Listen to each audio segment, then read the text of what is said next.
Hey everybody, Tom Vecchio here of Vecchio, Carrier, Feldman, and Johannesson. Today I wanted to talk about payment of income impairment benefits after the injured worker reaches maximum medical improvement. We know that when an injured worker is placed at MMI by the treating physician and then assigned an impairment rating, it is our obligation to pay income impairment benefits on the basis of the rating. But we also know that the overall date of MMI will not be the date upon which the first treating physician assigns MMI. Say you have an injured worker with a low back injury and a knee injury.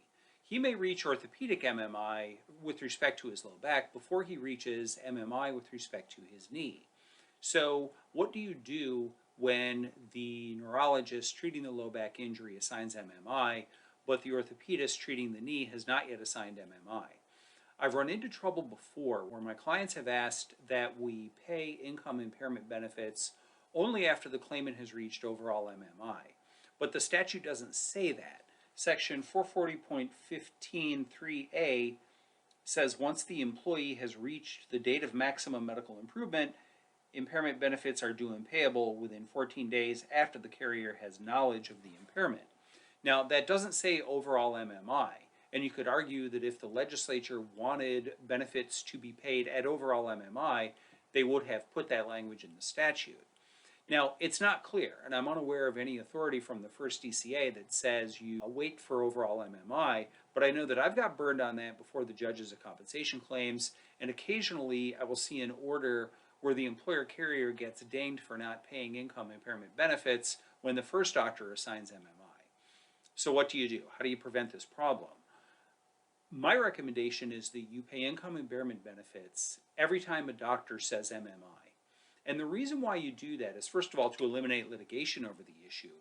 But secondly, you're going to owe those benefits, and you do not run into any problem with overpaying the benefits because you will always use the combined value chart to calculate the overall impairment rating. Say the physician treating the claimant's low back assigns an 8% rating, and you pay those income impairment benefits. And then several months later, the orthopedist treating the knee assigns a 7% rating.